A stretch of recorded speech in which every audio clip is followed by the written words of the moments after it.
আমাদের কি করা দরকার? এক নম্বর হচ্ছে জীবনে যা গুনাহ করছেন সব গুনাহ থেকে আল্লাহর কাছে তওবা করেন। সব গুনাহ থেকে আল্লাহর কাছে তওবা করেন। আল্লাহর কাছে তওবা করা শুরু করেন, ইস্তেগফার করা শুরু করেন, আর এই অঙ্গীকারবদ্ধ হন যে আমি সামনে থেকে আর গুনাহ করব না। এই অঙ্গীকারবদ্ধ হন। আর দ্বিতীয় নম্বর হচ্ছে আল্লাহর কাছে বেশি বেশি দোয়া করেন। আল্লাহর কাছে বেশি বেশি দোয়া করেন। আল্লাহ রাসূল সাল্লাল্লাহু আলাইহি ওয়াসাল্লাম কয়েকদিন এলাকার মধ্যে বৃষ্টি নাই। বৃষ্টি না থাকার কারণে ফসলাদির কোনো উন্নতি লক্ষণ করা যাচ্ছে না, পরিলক্ষিত হচ্ছে না। তো আল্লাহ রাসূল সাল্লাল্লাহু আলাইহি ওয়াসাল্লাম এক জুমায় খুতবা দিতেছেন। এমন সময় এক সাহাবী গিয়ে আল্লাহ রাসূলকে বলতেছে, হে আল্লাহ রাসূল, আমাদের এলাকায় তো বৃষ্টি বন্ধ হয়ে গেছে, আপনি বৃষ্টির জন্য আল্লাহর কাছে দোয়া করেন। তো আল্লাহ রাসূল আল্লাহ তাআলার কাছে বৃষ্টির জন্য দোয়া করলেন। আল্লাহ রাসূল দোয়া করতে দেরি, আল্লাহ তাআলা বৃষ্টি দিতে দেরি করেন নাই। এত বৃষ্টি, ওই জুমার আগে দোয়া করছেন আল্লাহর রাসূল, জুমার পরেও বৃষ্টি চলতেছে। তো সাহাবায়ে কেরাম বৃষ্টির কারণে আর বাইরে বের হইতে পারতেছিলেন না। তখন ওই সাহাবী আবার আইসা আল্লাহ রাসূলকে বলতেছেন যে, হে আল্লাহ রাসূল, আমাদের যতটুকু বৃষ্টি দরকার ছিল ততটুকু বৃষ্টি আমরা পেয়ে গেছি। এবার আল্লাহ রাসূল আবার আল্লাহর কাছে দোয়া করলেন, আল্লাহ, আমাদের এখন আর বৃষ্টি প্রয়োজন নেই, আমাদের আশপাশে আপনি বৃষ্টি দান করেন। তো সাথে সাথে আল্লাহ তাআলা ওই মদিনার উপর থেকে বৃষ্টি সরায় দিয়েছেন, মদিনার আশপাশের এলাকাগুলোতে আল্লাহ বৃষ্টি নাজিল করে দিয়েছেন। তো দোয়া, যে কোনো বান্দাই দোয়া করবেন, দোয়া কবুল করবেন আল্লাহ তাআলা। অনেক সময় দোয়ার ফলাফলটা আল্লাহ সাথে সাথে দেন, আবার অনেক সময় ফলাফলটা পরে দেন। হাদিসের কথা এটা। আপনি যে কোনো বান্দা যদি নেক দোয়া করে থাকে, আল্লাহ তাআলা দোয়া কবুল করে নেন, কিন্তু ফলাফলটা কখনো সাথে সাথে দেন, আবার কখনো পরে দেন, আবার কখনো এই ফলাফলটা আপনার আমার জন্য আখিরাতের জন্য রেখে দেন। আখিরাতের জন্য আল্লাহ তাআলা রেখে দেন। তো এই জন্য দোয়া করার দরকার আছে না নাই? দুনিয়ার মানুষের কাছে সাহায্য সহযোগিতা চাই, আল্লাহর কাছে একটু যাওয়ার দরকার আছে না ভাই? দুনিয়ার যেই সম্পদশালীর কাছে আপনি সাহায্য চাবেন, ওই সম্পদশালীও কার গোলাম? আওয়াজ করে বলেন না, কার গোলাম? তো দুনিয়ার সম্পদশালীর কাছে যদি আপনি এত অনুনয় বিনয় করে যদি আপনি তার কাছে সাহায্য সহযোগিতা চাইতে পারেন, তো ওই ব্যক্তি যার গোলাম তার কাছে সহযোগিতা চাওয়ার দরকার আছে না নাই? কিন্তু আমরা কি চাই? দুনিয়ার মানুষের কাছে আমরা যেভাবে প্রার্থনা করি, যেভাবে চাই, আমার তো মন বলে আমরা যদি ওইভাবে আমার আল্লাহর কাছে চাইতাম, অবশ্যই আমার আল্লাহ আমাদেরকে দিতেন। কথা বলেন ঠিক কি না? সাহাবায়ে কেরাম এটা করেছেন। সাহাবায়ে কেরাম কোনো বিপদ আসছে, দুনিয়ার কোনো মানুষের সম্মুখীন হন নাই, বাস বিপদ আসছে নামাজে দাঁড়ায় গেছেন। বিপদ আসছে আল্লাহর কাছে দুইটা হাত তুলে দিছেন, আল্লাহ আমাকে উদ্ধার করো। দুনিয়ার কোনো মানুষের কাছে হাত পাতেন নাই। কিন্তু আমরা কি করি? আমাদের বিপদ আসলে আমার মালিককে বাদ দিয়ে বাকি সবার কাছেই চাই। কথা বলেন ঠিক কি না? এজন্য এই পরিস্থিতিতে আমাদের করণীয় হচ্ছে বেশি বেশি দোয়া করা। বিশেষ করে যারা এই দুর্যোগ পরিস্থিতিতে বিভিন্নভাবে বিপর্যস্ত হয়ে আছে, ঘর বাড়ি ছাড়া হয়ে আছে, আশ্রয় কেন্দ্রে খাবার নাই, পানি নাই, ঠিক মতো থাকার জায়গাটাও নাই, ওই মানুষগুলোর জন্য বেশি বেশি দোয়া করা। পারা যাবে না ইনশাআল্লাহ?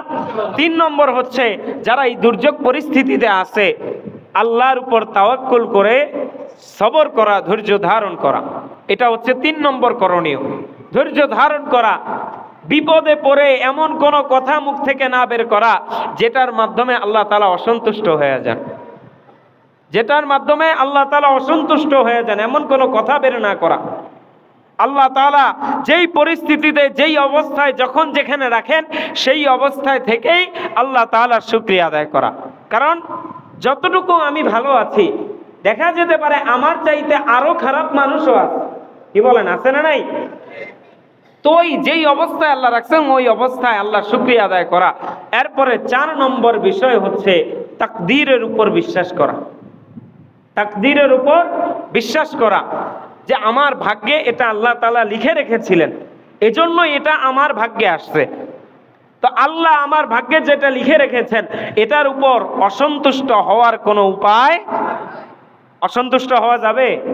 আল্লাহ আপনার ভাগ্যে যেটা লিখে রাখছেন এটার উপর যদি আপনি অসন্তুষ্ট হন, তার মানে আল্লাহর দেওয়া বিধান প্রণয়নের উপর আপনার অসন্তুষ্ট হওয়া মানে হচ্ছে আল্লাহর উপর আপনি অসন্তুষ্ট। আর আল্লাহর উপর আপনার আমার অসন্তুষ্ট থাকা দরকার না ভালোবাসা থাকা দরকার? তো এই জন্য যেই হালতে আল্লাহ রাখুক, আপনি মৃত্যু অবস্থায় কাতর হয়ে আছেন, মৃত্যু মৃত্যু মরে যাবেন এরকম ভাব, ওই অবস্থায় অসন্তুষ্ট হওয়া যাবে। এরপরে আমরা যারা ভালো আছি, আমাদেরকে আল্লাহ তাআলা ভালো রেখেছেন, যারা আমরা ভালো পরিস্থিতিতে আছি, তাদের উপর দায়িত্ব হচ্ছে যারা এই দুর্যোগ পরিস্থিতিতে বিপর্যস্ত হয়ে আছে, বিপদগ্রস্ত হয়ে আছে, তাদের সহযোগিতা, তাদের সহায়তায় এগিয়ে যাওয়া দরকার। আছে না নাই? আওয়াজ করে বলেন না, আছে না নাই? এক নম্বর হচ্ছে মানবিক দৃষ্টিতেও যদি বলি, একজন মানুষ হিসেবে আরেকজন মানুষের পাশে দাঁড়ানোর দরকার আছে না নাই? আর ইসলাম কি বলে দেখেন, একজন মানুষের পাশে দাঁড়ানো এই ব্যাপারে ইসলাম কি বলে? আল্লাহ রাসূল সাল্লাল্লাহু আলাইহি ওয়াসাল্লাম বলেন, মান কানা ফি হাজাতি আখিহি কানাল্লাহু ফি হাজাতিহি। আল্লাহ রাসূল সাল্লাল্লাহু আলাইহি ওয়াসাল্লাম বলেন, কোন ব্যক্তি যদি তার ভাইয়ের বিপদে, তার ভাইয়ের প্রয়োজন মেটানোর জন্য তার ভাইয়ের পাশে সহযোগিতা, সহায়তা নিয়ে দাঁড়ায়, কানাল্লাহু ফি হাজাতিহি, আমার আল্লাহ রব্বুল আলামিনও ওই ব্যক্তির পাশে তার প্রয়োজন মেটানোর জন্য তার পাশে দাঁড়াবেন। আমার আল্লাহ যদি আমার প্রয়োজন মেটানোর জন্য আমার পাশে দাঁড়ান, আমার আর কারো দরকার আছে? আওয়াজ করে বলেন না, দরকার আছে? আল্লাহ রাসূল বলতেছেন যে এই ব্যক্তি কোনো ভাইয়ের প্রয়োজন মেটানোর জন্য, কোনো ভাই বিপদে পড়েছে তাকে সহযোগিতা করার জন্য, তাকে সহায়তা করার জন্য তার পাশে গিয়ে দাঁড়াইলো, আল্লাহ তাআলাও তার পাশে দাঁড়াবেন। আরো জোরে বলেন না সুবহানাল্লাহ। তারপর আল্লাহ রাসূল বলতেছেন, ওয়ামান ফাররাজা আন মুসলিমিন কুরবাতান কানাল্লাহু আফওয়ান ফাররাজাল্লাহু আনহু কুরবাতান মিন কুরবাতি ইয়াউমিল কিয়ামা। যে কোনো ব্যক্তি যদি কোনো একটা মুসলমান ভাইয়ের কাছ থেকে কোনো একটা কষ্ট বা কোনো একটা বিপদ থেকে তাকে উদ্ধার করে, কোনো একটা জিনিস তার থেকে সরায় দেয়, কষ্টের জিনিস তার থেকে সরায় দেয়, লাঘব করে দেয়, আল্লাহ তাআলাও কিয়ামতের দিন ওই বান্দার যদি কোনো কষ্ট থাকে, ওই বান্দা যদি কোনো বিপদের মধ্যে থাকে, আল্লাহ তাআলাও তার বিপদকেও সরায় দিবেন। সুবহানাল্লাহ বলেন না? আর এরপরে আল্লাহ রাসূল বলেন, ওমান সাতারা মুসলিমান সাতারাল্লাহু ফিদ দুনিয়া ওয়াল আখিরা। আর কোন মুসলমান ভাই যদি কোন মুসলমান ভাইয়ের দোষকে গোপন করে রাখে, আল্লাহ তাআলাও তার দোষকে দুনিয়া ও আখিরাতে গোপন রাখবেন। সুবহানাল্লাহ বলেন। এই জিনিসটা আমাদের একটু খেয়াল করা দরকার। আমরা অনেকের কাছ থেকে দোষ জানি, কিন্তু এই দোষটা সমাজের মধ্যে প্রচার করার কাজে লেগে যাই। আছে না নাই? আল্লাহ তাআলা আমাদেরকে হেফাজত করুন, সকলে বলি আমিন। এরপরে আরেকটা হাদিস, আল্লাহ রাসূল বলেন, আল্লাহু ফি আউনিল আবদি মা কানাল আবদু ফি আউনি আখি। আল্লাহ রাসূল বলেন, আল্লাহ তাআলা তার বান্দার সাহায্যে নিয়োজিত থাকেন, তার বান্দাকে ততক্ষণ পর্যন্ত সাহায্য করতে থাকেন, মা কানাল আবদু ফি আউনি আখি, যতক্ষণ পর্যন্ত ওই বান্দা তার ভাইয়ের সাহায্যে নিয়োজিত থাকে। অর্থাৎ আল্লাহ তাআলা ততক্ষণ পর্যন্ত তার বান্দাকে সাহায্য করতে থাকেন যতক্ষণ পর্যন্ত তার বান্দা তার ভাইকে সাহায্য করতে থাকে। সুবহানাল্লাহ বলেন। এরপরে অন্য হাদিস আল্লাহ রাসূল বলেন, আর রাহিমুনা ইয়ারহামুহুমুর রহমান। দুনিয়ার মধ্যে যারা মানুষের উপর দয়া করে, দুনিয়ার মধ্যে যারা মানুষের উপর দয়া করে, কৃপা করে, অনুগ্রহ করে, আমার আল্লাহ তাআলা তাদের উপর রহম করেন, দয়া করেন। চিল্লায়া বলেন সুবহানাল্লাহ। এজন্য আল্লাহ রাসূল আদেশ করেন, ইরহামু মান ফিল আরদ।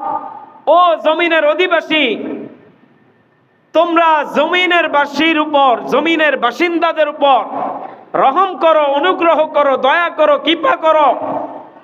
ইয়ারহামকুম মান ফিস সামা, তোমরা যদি জমিনের অধিবাসীদের উপর দয়া করো, রহম করো, আসমানে যিনি আছেন তিনি তোমাদের উপর রহম করবেন।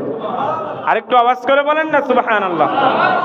তো এই জন্য এই দুর্যোগ পরিস্থিতিতে আমাদের যেই সমস্ত ভাইয়েরা বিপর্যস্ত আছেন, দেখেন এরা কিন্তু আমাদের দেশের বাইরের কেউ না, আমাদেরই দেশের ভাই। এদের মাধ্যমে আমাদেরও দেশের উপকার আছে, তাদের কাছে আমাদেরও অনেক চাওয়া থাকে, অনেক, তাদের মাধ্যমে আমরাও উপকৃত হই। তো তাদের বিপদে আমাদের পাশে দাঁড়ানোর দরকার আছে না নাই? হতে পারে, চিন্তা করবেন না বিপদ কোন দিক দিয়ে আল্লাহ দেয় এটা চিন্তা করা যায় না।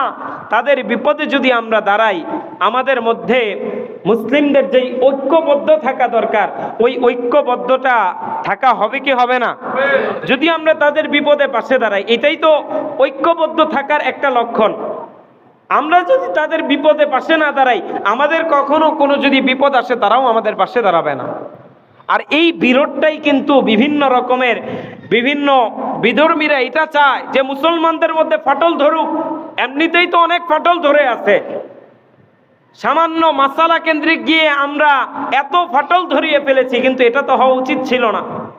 আমাদের ফাটলটা আমাদের মধ্যে থাকা দরকার ছিল, কিন্তু পুরো বিশ্ব যাতে দেখতে পারে মুসলিম জাতি ঐক্যবদ্ধ হয়ে আছে, এরকম ভাবে আমাদের থাকা দরকার আছে না নাই? এই বিপর্যস্ত মানুষের পাশে দাঁড়ানো, আমি মনে করি যদি ঈমানের কথা বাদ দেই, ইসলামের কথা বাদ দেই, একজন মানুষ হিসেবে আমাদের মানবিক দায়িত্ব, কর্তব্য। কথা বলেন ঠিক কিনা?